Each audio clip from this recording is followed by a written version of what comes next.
Today's Doodle celebrates the 94th birthday of British scientist and author Anne McLaren, who is widely considered one of the most significant reproductive biologists of the 20th century. Her fundamental research on embryology has helped countless people realize their dreams of parenthood. Anne McLaren was born in London on this day in 1927. As a child, she had a small role in the 1936 H.Wells sci-fi film The Shape of Things to Come. In the scene, set in 2054, her great-grandfather lectured her on the advancement of space technology that had put mice on the moon. McLaren credits this formative, albeit fictional, history lesson as one of the early inspirations for her love of science. She went on to study zoology at the University of Oxford, where her passion for science only grew as she learned from talented biologists such as Peter Medawar, a Nobel laureate for his research on the human immune system. In the 1950s, McLaren began to work with mice to further understand the biology of mammalian development. While the subjects of her research were tiny, the implications of their study proved massive. By successfully growing mouse embryos in vitro,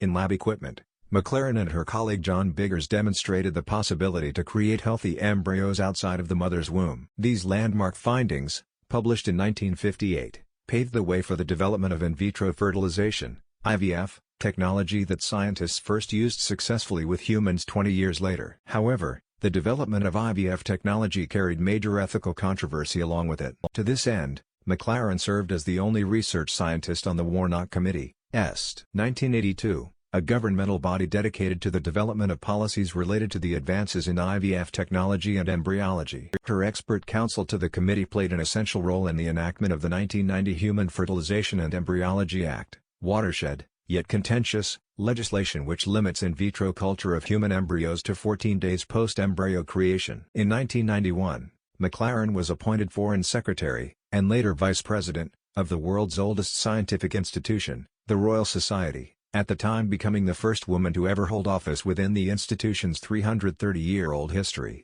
McLaren discovered her passion for learning at a young age and aspired to spark this same enthusiasm for science in children and society at large. In 1994, the British Association for the Advancement of Science, an institution dedicated to the promotion of science to the general public, now the British Science Association, elected her as its president. Through the organization and its events, McLaren engaged audiences across Britain on the wonders of science, engineering, and technology with the aim of making these topics more accessible to everyone. Happy birthday, Anne McLaren. Thank you for all your incredible work and for inspiring many new generations to come because of it. Take a closer look at the road to IVF, paved by Dame Anne McLaren with Google Arts and Culture in partnership with the Royal Society. Like, share and subscribe to Doodle Catalog.